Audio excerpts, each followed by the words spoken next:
Assalamualaikum warahmatullahi wabarakatuh.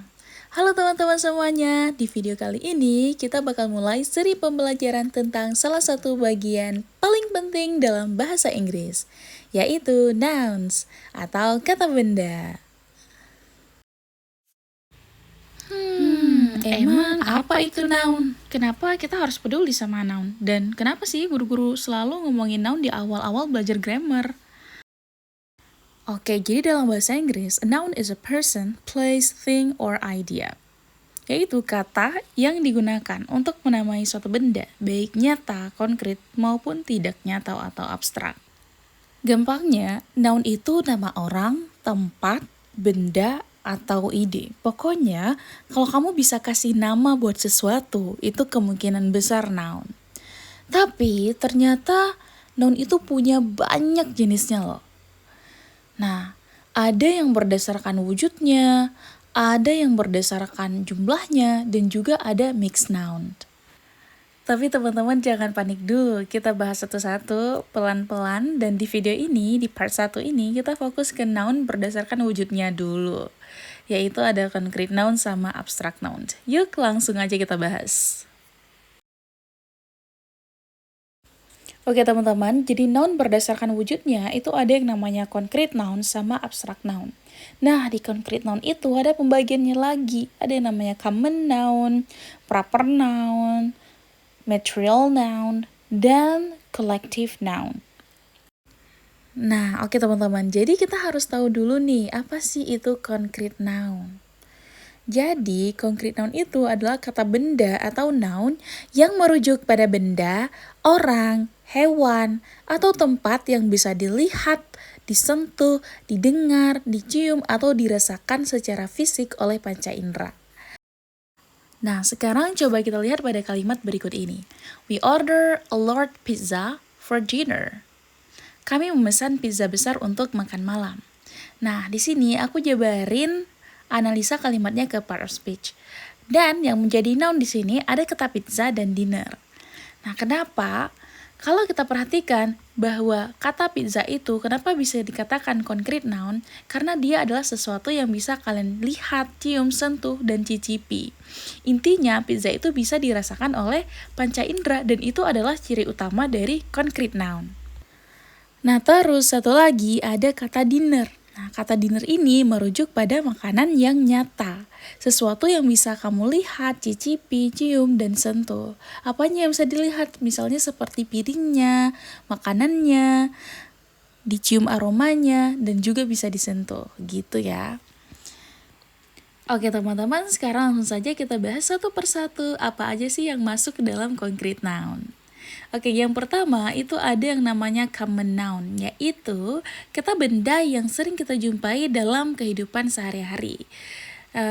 Contohnya seperti car, t-shirt, table, chair, book, pencil, pen. Terus selanjutnya ada proper noun, yaitu kata benda seperti nama diri, orang, kebangsaan, suku, agama, hari, geografis, dan lain-lainnya.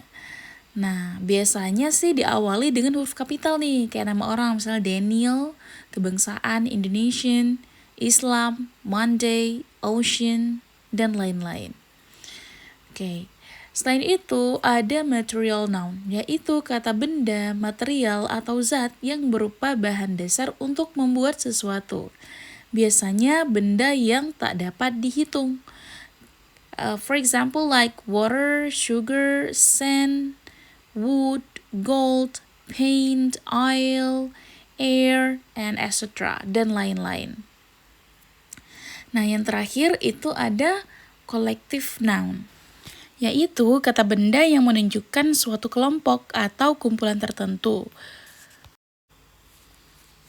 Contohnya seperti army, class, congress, division, organization, group, public, team, government, and etc. Oke teman-teman, langsung saja kita lihat beberapa contoh dari common noun dalam kalimat. Nanti teman-teman bisa lihat yang berwarna hitam itu merupakan noun ya. Pertama, my dad drives a red car to work every day. The teacher gave us homework after the lesson. He sharpened his pencil before writing. I sat on a soft chair near the window. Nah, itu tadi beberapa contoh kalimat yang ada kata common noun-nya dalam kalimat tersebut. Oke. Next, kita lanjut proper noun. Nah, berikut beberapa contoh kalimatnya. She is proud to be an Indonesian. Daniel is my best friend at school. Islam teaches kindness, honesty, and peace. The Pacific Ocean is the largest ocean in the world.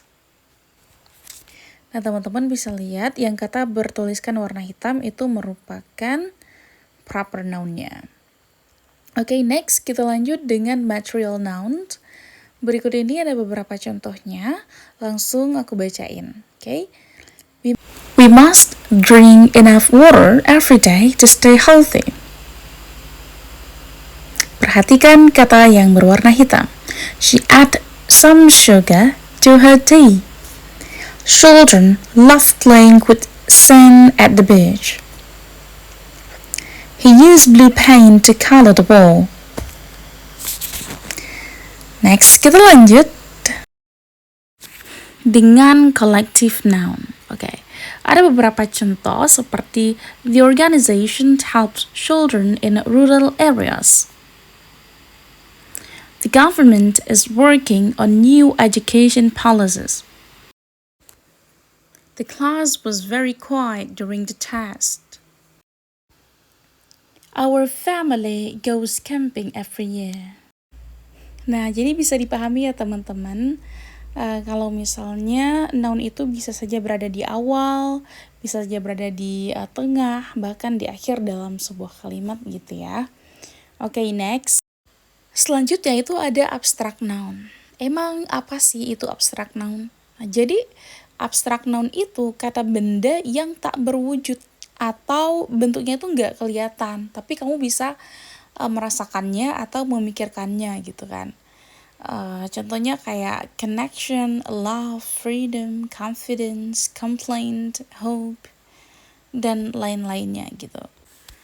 Atau lebih gampangnya nih misalnya kayak cinta. Cinta itu kan termasuk abstrak noun ya. Oke, pertanyaan aku, kamu bisa nggak pegang cinta? Nah, nggak bisa kan? Tapi kamu tahu kan rasanya dicinta itu seperti apa? Nah, itu tuh salah satu contoh dari si abstrak noun gitu. Jadi dia tuh nggak berwujud, tapi dia bisa dirasakan gitu ya. Oke, di sini aku punya satu contoh kalimat. I have full confidence in your decision. Aku sepenuhnya percaya pada keputusanmu. Nah, di sini sudah aku uraikan dalam part of speech-nya. Jadi yang merupakan noun di sini ada kata confidence sama decision. Oke, jadi yang pertama itu ada confidence yang artinya kepercayaan diri. Nah, kamu tidak bisa menyentuh confidence seperti kamu menyentuh bola atau meja, ya kan? Tapi kamu bisa merasakannya baik di diri sendiri maupun saat melihat orang lain gitu. Terus ada decision satu lagi yang artinya keputusan. Nah, keputusan itu bukan benda fisik. Kamu bisa tahu seseorang membuat keputusan, tapi kamu tidak bisa melihat atau menyentuh keputusan itu secara langsung gitu. Oke, sekarang coba kita lihat beberapa contoh dari abstract noun. Oke, there is a strong connection between music and emotion. Ada hubungan yang kuat antara musik dan emosi. Everyone deserves freedom of speech. Setiap orang berhak atas kebebasan berbicara. She spoke with great confidence in the meeting. Dia berbicara dengan percaya diri dalam rapat. There is still hope for a better future. Masih ada harapan untuk masa depan yang lebih baik.